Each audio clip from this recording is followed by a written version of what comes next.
the Karina. Very pretty. Everything is just well done here. This is from Kibu. This is going to be a 65 called the Karina by K-pop group called Aespa. We're going to be using some HMX switches today that was provided by Kibu as well. As far as I know, I'm not keeping this. A lot of the Kibu stuff I don't end up keeping. Only like occasional, they say don't bother shipping it back. Here is the hard shell case for this. It's gonna come in a few different colors, a light cyan, a pink, and a dark purple. So 400 USD. I am not familiar. I've definitely listened to their songs, and I actually was listening to some of their music even prior to doing this one here, but I'm not gonna pretend like I'm the biggest fan or something. I just dabble in listening to K-pop. Let's take out everything out of the bag first, and then we'll go through the details of the group buy. Ooh, wait, what color is this considered? Yeah, this is definitely the cyan. Ooh, very pretty. I didn't even realize they sent me a pre-built unit. So we're gonna do 2 builds, technically. We could try this build with cherry switches, and then we can try one with those other switches. So I'm not familiar if this is just specific to the member Karina, or if this is something to do with Aespa. Cute little blocker here. I really like the PCB. Little cat, little logo here as well. Cute little cats there. Nice thin side bezels with a chunkier forehead and chin, which I always really like. And it looks like on this particular unit they used a polypropylene plate. And then the side profile. Very pretty. Very, very nice side profile. Look at the arc over here. I like the way this kind of curves all the way back down. That is really, really pretty. As well as this almost extended circle that they kind of have, as you guys can kind of see. Very, very pretty side profile too. Here is the back. I'm assuming this is the band's logo. Very, very, very pretty. And then here is the bottom of the keyboard. I don't know why, this little addition of the graduated step into the weight is a really pretty feature, opposed to just kind of beveling it and embossing it inside the bottom over here. I really like this little step over here. We got some feet. I don't think these are pushing. I think these are adhesive. I'm not gonna test it, unfortunately, but and then we have 4 screws on the bottom.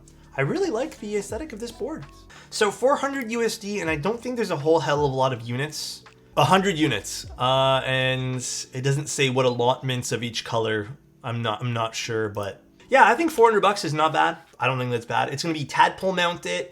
It has a 16.07 millimeter front height, which is pretty crazy low, and that is really easily, you can easily tell even just by the side view over here. We have a polished stainless steel badge bottom, and then even the Toblerone, and an 8-degree typing angle, and it's about 1.5 kilo fully built. So let's take a look at the PCB. Solder or hot swap. Okay, so you have 2 different options. All right, so it looks like it's actually quite fixed, even in the solderable unit. Actually, believe it or not, judging off of these images, it looks like the hot swap unit is the unit which has more options.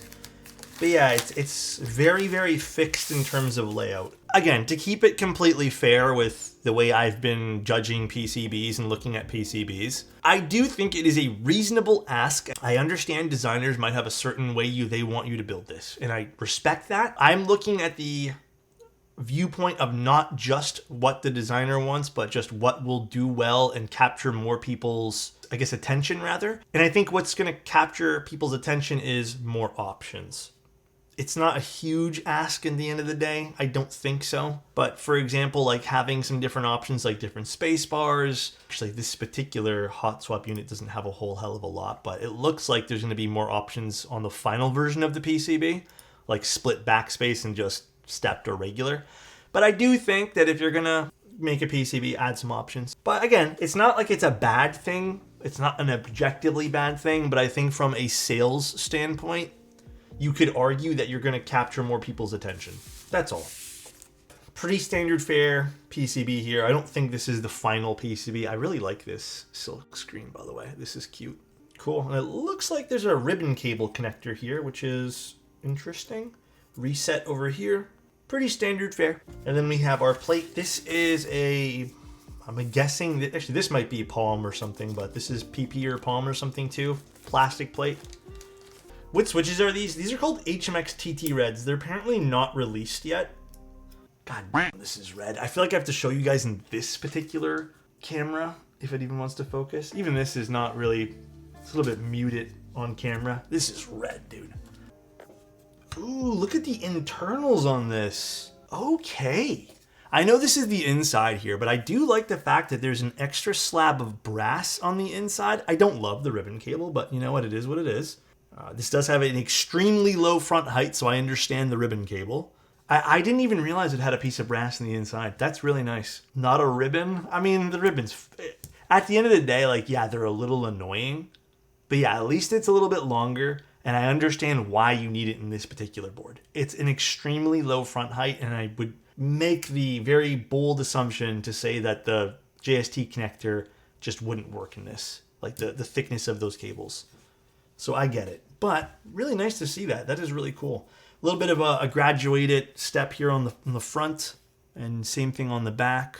Love this. This is nice. I think this is something to do with the prototype PCB. I would make that assumption, but I will call this out to them as well. There's a trace sitting there too. I don't know if you guys can see the trace. So I would make the assumption this is something to do with the prototype PCB.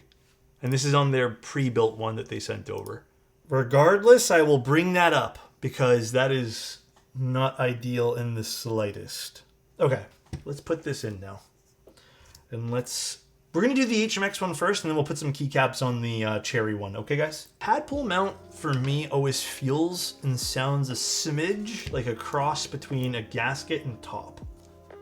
The mounting points are pretty nice on this, too.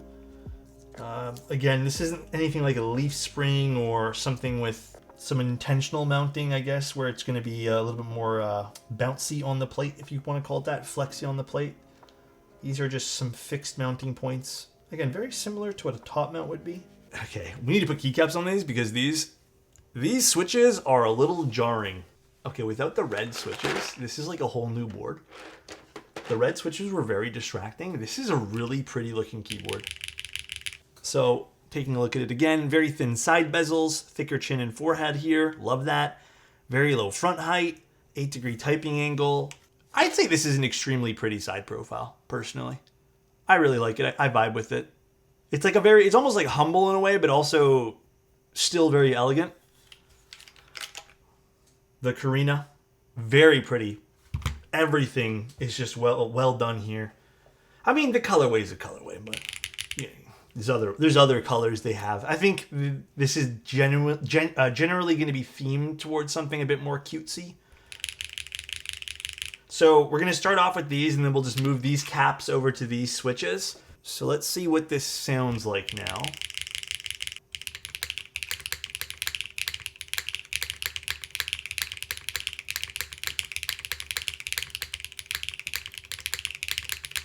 I would say typical HMX kind of space bar. A little bit more plasticky, but very, very bright. I'm actually more curious to see what the Cherry is going to sound like.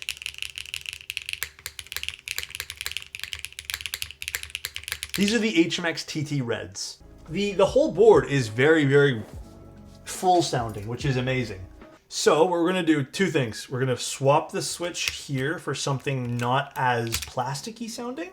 Again, HMX typically, I mean, you're gonna have that from an HMX switch. And I do want to try 2 of the standard stuff that I normally use, and then we'll switch to the full Cherry build after this. Right here, I can tell you right now, this is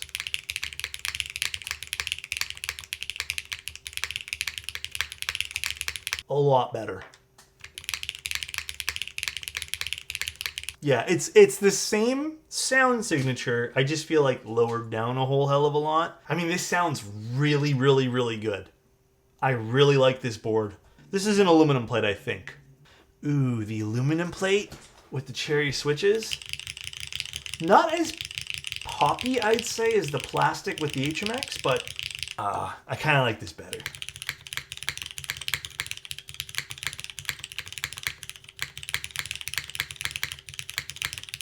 Ooh. Full consistent sound signature. Definitely a bit more stiff, but still some give. I don't know if you guys can see that. I did think I liked the plastic plate better for typing feel, just ever so slightly. This is a very even sound profile though. Yeah, I think Kibu's done it again. I really think Kibu hit the nail on the head again here. I think the HMX sounded really good too. I actually really liked the HMX alphas. I wasn't sold on the spacebar from the HMX, but I think switching to the Nixie made it sound better. But I think there's something special about the aluminum plate. Yeah, really interesting. Really like this board though. This turned out really nice. It looks even better. And I do like the theme of the board too. I like the aesthetics of it a lot. I would probably go for a pink, personally. I don't know if I absolutely love this particular color. It's not really my thing, but love you guys. Talk to you guys soon. See you in Discord, and bye-bye.